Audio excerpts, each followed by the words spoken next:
Bring a shovel for the burial.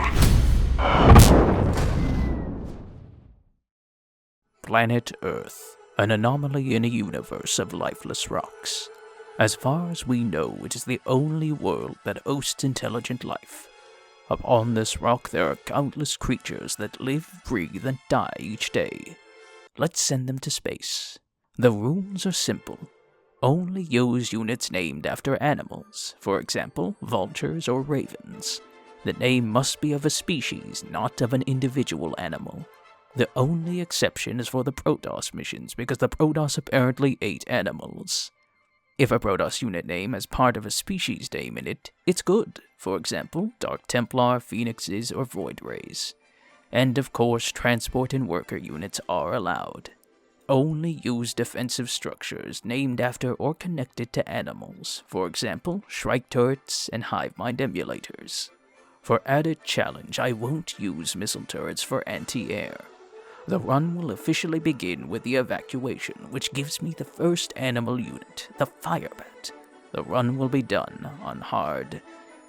You know what? Real life is tough. I'm doing brutal for once.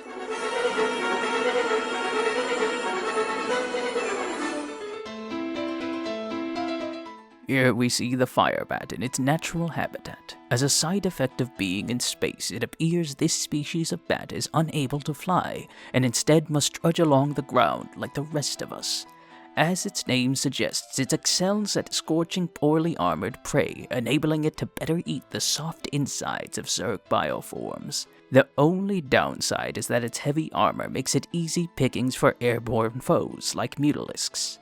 Nevertheless, the Earth saves enough colonists, and the mission ends. Fun fact, in December 1941, the Japanese launched a surprise attack on the American fleet at Pearl Harbor. So a dentist named Lytle S. Adams began plotting his revenge. In January 1942, he proposed a daring plan to the White House: strap bombs to bats and blow up Japan. Surprisingly, they gave it a go.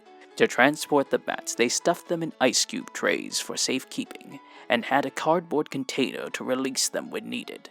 Predictably, things went wrong pretty quickly. One such incident involved the bats setting a hangar and car on fire. Literal fire bats. Eventually, the military realized how stupid this was and moved on to making atom bombs. Shoutouts to Southpaw Development for pointing this out in the Arsonist video. Since firebats match up poorly against airborne strains, I proceed to mine off an ecosystem strangely devoid of aerial Zerg. Instead, the wildlife is dominated by hospital patients. Apparently, being in space means viruses don't just kill them. When infested marines start preying on firebats, I release war pigs and devil dogs for extra firepower.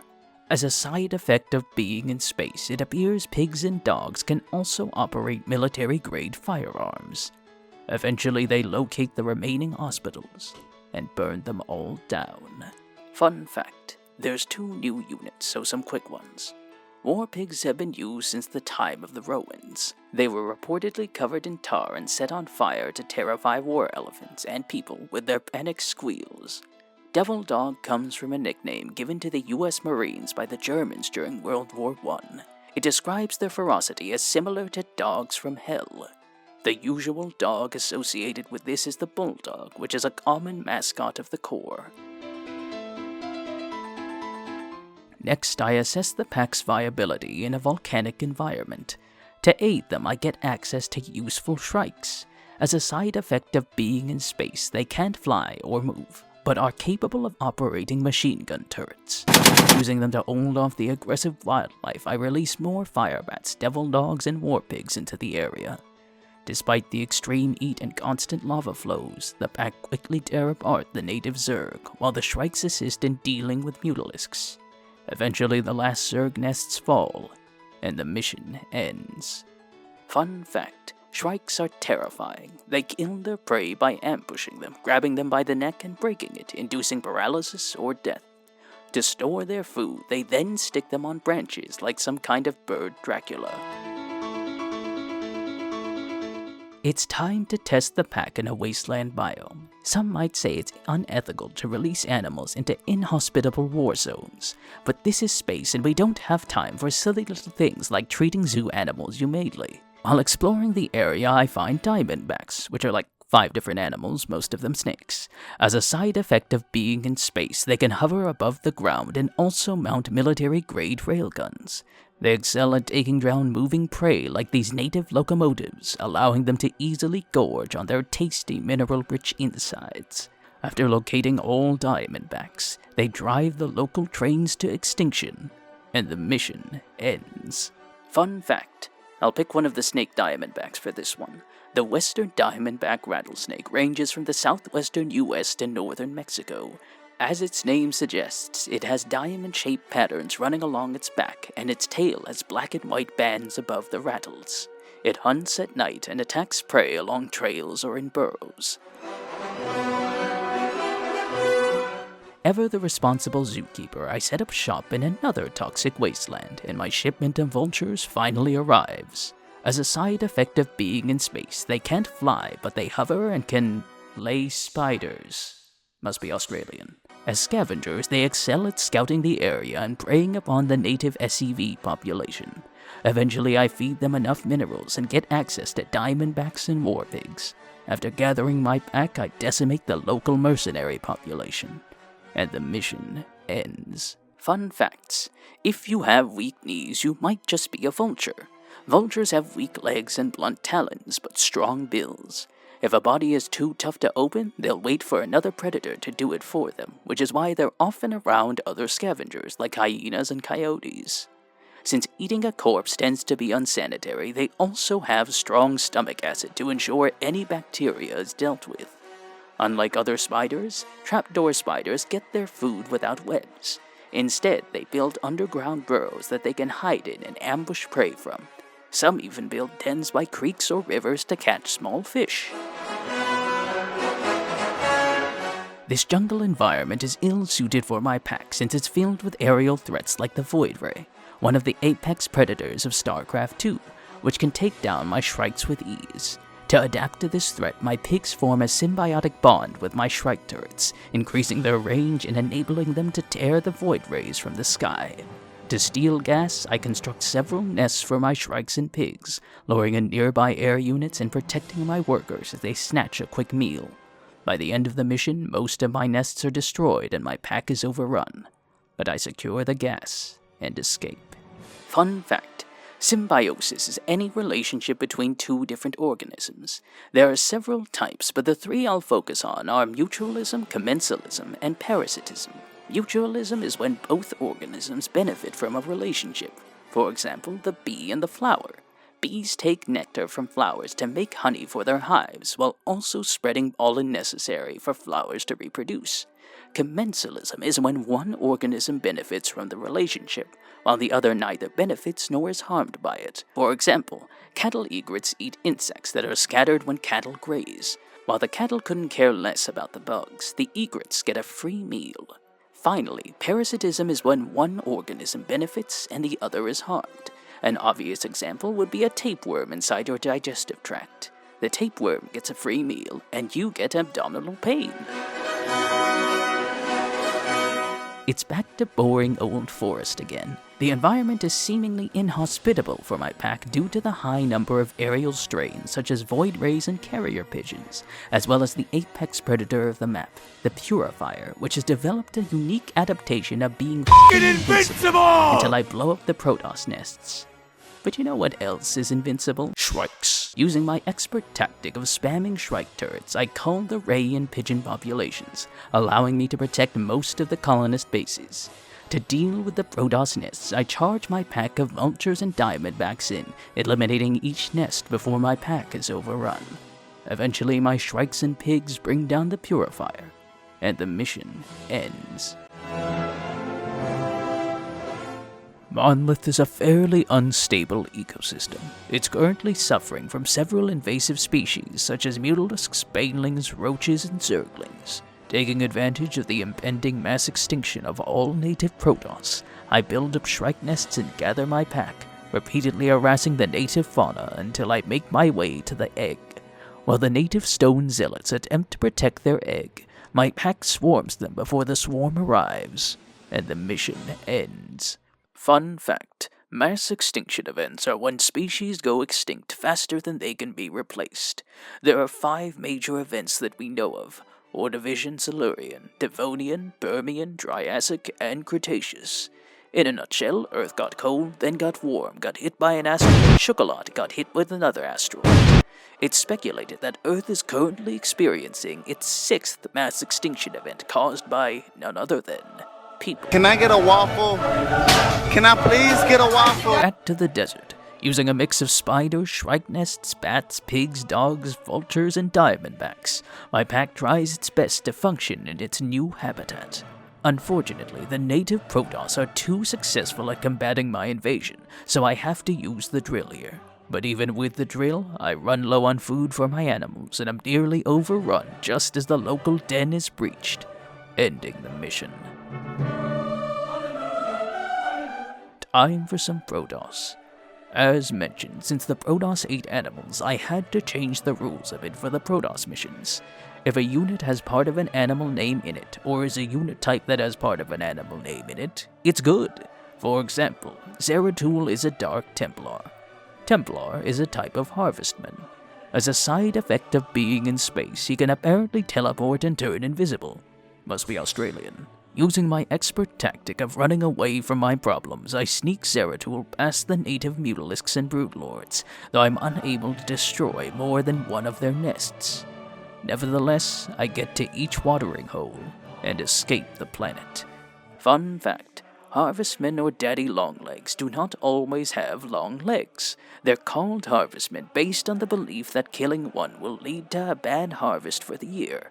To defend themselves, they can secrete a spray from their scent glands for defense, and can detach a limb if caught by a predator, in a process known as limb autotomy, which is also used by some lizards.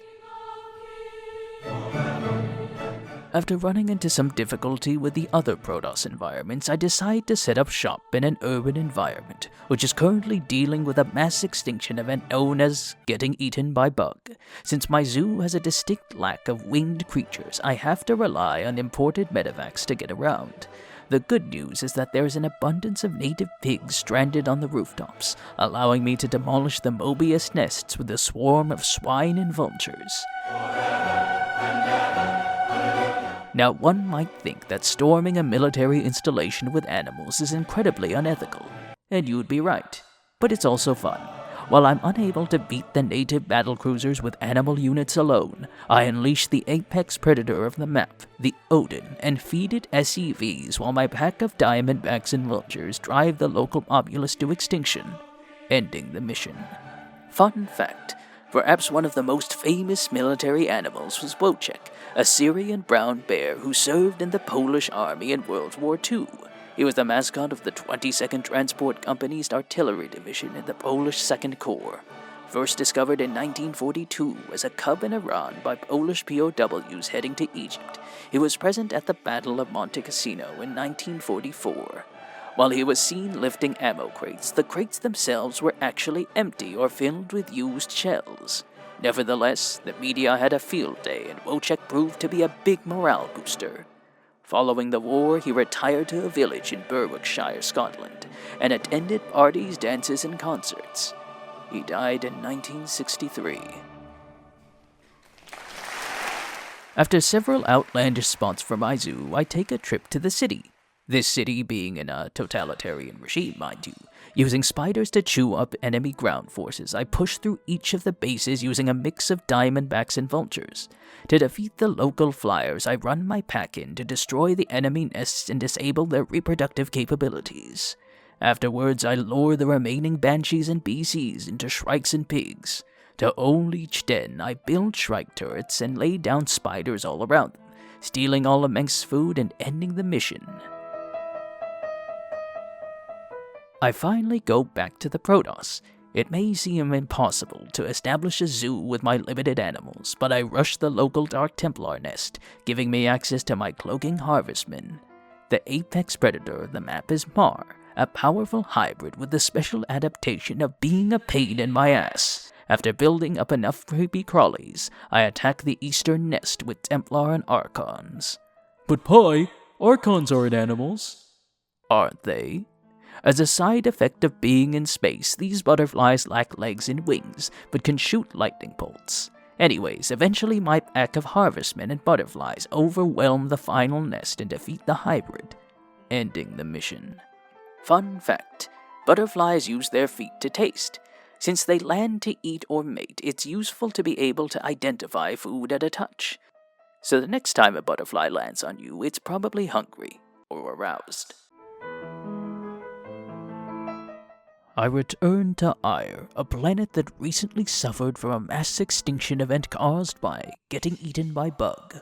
Unfortunately, the aggressive Zergling population is too much for my harvestmen, but with perseverance, I hold off the native beasts and build up a force of Templar harvestmen and Archon butterflies, using them to guide Zeratul to each Overmind tendril. After Zeratul eats each one, the mission ends. A brilliant exhibition, an excellent strategy. You lowered the difficulty to hard, didn't you? Yup. I bring my pack to the distant shadowed world. Some might say it's unethical to start a zoo during the end of the universe, but it's also fun as hell. Anywho, I build more Templar to terrify my enemies and get Phoenixes and Rays to deal with the native Utahs and Broodlords. But Pi, those aren't animals. Aren't they? As a side effect of being in space, the moth can apparently control gravity, and the ray can fire laser beams. Anyways, using invisible harvestmen to block the entrances, I breed more phoenixes and rays and later add carriers to the mix. But Pi, carriers aren't animals. Aren't they? As a side effect of being in space, they've weaponized their droppings to attack their enemies. Wait, they've always done that. Anyways, my pack eats enough Zerg and the mission ends. A brilliant strategy, an excellent victory. You lowered the difficulty to hard, didn't you? Yeah, I didn't make it past halfway in brutal. Fun fact, despite lacking noses, moths have a good sense of smell. And by sense of smell, I mean they're good at detecting chemicals in the environment. This is known as chemoreception, and is done using a moth's antenna. One purpose is for finding a mate. In one experiment, a male moth flew 23 miles to a scent trap. Imagine getting catfish for science. Now imagine for a second that your eyes were on your back and your mouth was on your stomach. Imagine a hamburger in front of you. Now imagine trying to eat that hamburger when your eyes are really far away from your jaws. This is why humans aren't fish. Sadly, rays aren't human, so instead they find their prey through electrosensors, jelly-filled pores that can sense electric fields of other fish in the water. Carrier pigeons were used as far back as ancient Rome to deliver news of the Roman conquest of Gaul, modern-day France. They were also used to spread word of Napoleon's loss at Waterloo and during both world wars. It's time to set up shop on a burning planet. Now, Pi, you may say, it's absolutely unethical to be putting animals through these conditions. And I say to thee, it's my run, I'll do what I want. Anyways, after gathering my pack of diamondbacks, vultures, and pigs, I proceed to lower the difficulty because it really sucks on brutal. Then I fight my way through each enemy nest, luring them into my spiders and repeatedly harassing the local wildlife. To deal with the third base, I lower the native scouts into my shrikes and pigs, tearing them from the sky and opening the way to the next magic egg. Eventually my pack secures it, and the mission ends. Pi, this madness must stop. Sending animals to be disintegrated? No. They're not being disintegrated. They're being teleported. Yes, these are teleportation fields that send my animals to a nice ranch upstate. Pi, you live in Canada. They're Alaskan ranches. Anyway, since most of my animals can't fly, I need to use medefacts. The apex predator of the mission, the mothership, is too powerful to beat in a straight fight. So I use my expert tactic of ignoring my problems, dropping my diamondbacks near the vault to finish it off, ending the mission. A brilliant strategy, an excellent victory. You lowered the difficulty again, didn't you? Yeah, this one sucked on brutal too. Pi, this is a planet on fire, filled with spiky bugs, and is an active war zone. No, this is, orange water. And this isn't an invasion, it's, pest control. Anyways, I'm supposed to rescue the Dominion forces that land on the planet, but being a Zookeeper is busy work, and I have little time for silly little things like saving my allies. So I let the Zerg eat them all except for the animals and fortify my base with shrike nests, pigs, diamondbacks, vultures, and spiders. Eventually I gather my pack and even add predators to my team. Despite being the inspiration for this entire run and preventing me from using the more useful Hercules dropship, I want to use robot cats. And they immediately run to their deaths, while the rest of my pack launches a stampede towards Warfield's downed battlecruiser. They destroy the worms, and the mission ends. A brilliant strat. Really, Pi? Look, brutal sucks when I have to destroy my starting army every mission. It's time to go to space. Well, technically we're already in space, but this time it's space. Anywho, I build my pack of diamondbacks and vultures and defend my bases with shrikes and spiders. To counter the native broodlords, I mass a force of ravens. As a side effect of being in space, their eggs can apparently explode.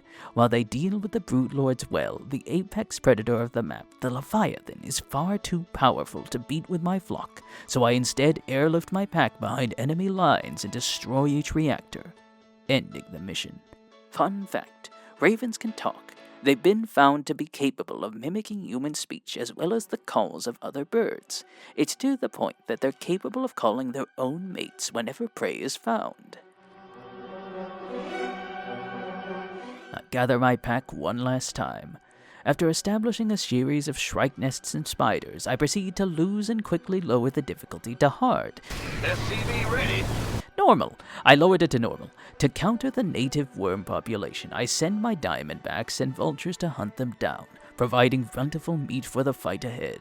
My shrike nests and spiders deal with attacks at home, while I use my hive mind emulators to control any roaches that come by my base. The apex predator of the map is Kerrigan, who has developed the unique adaptation of being a pain in my ass. To counter her, I swarm her with vultures and spiders, using the latter to draw out her razor swarms to limit her damage. While my nests are slowly overrun, I pull my pack back to the artifact, and it explodes, driving the entire Zerg population to extinction.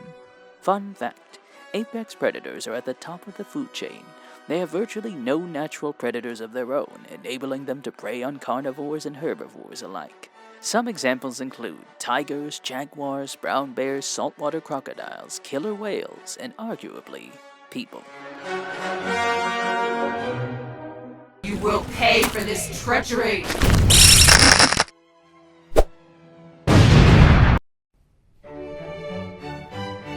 So can you beat Wings of Liberty using only animal units? Nope. The first 3 missions aside, the secret mission, Breakout, Ghost of a Chance, Haven's Fall, and the Belly of the Beast can't be done using only animal units. But how many were doable in total? 9 out of 29 missions can be done with just animal units and without lowering the difficulty, and without using hero units. If I include missions where I had to use transport units, this increases to 12 out of 29. If I include Protoss missions where I didn't have to reduce the difficulty, this increases to 14 out of 29. If I include missions where I had to reduce the difficulty to hard or normal, this increases to 20 out of 29. If I include missions where I had to rely on hero units to assist me, this brings the total to 22 out of 29. 76%. The Terran animals are well adapted for hidden runs and entrenching positions. However, it lacks good early anti-air capabilities, which forced an over-reliance on shrikes and pigs to deal with air units.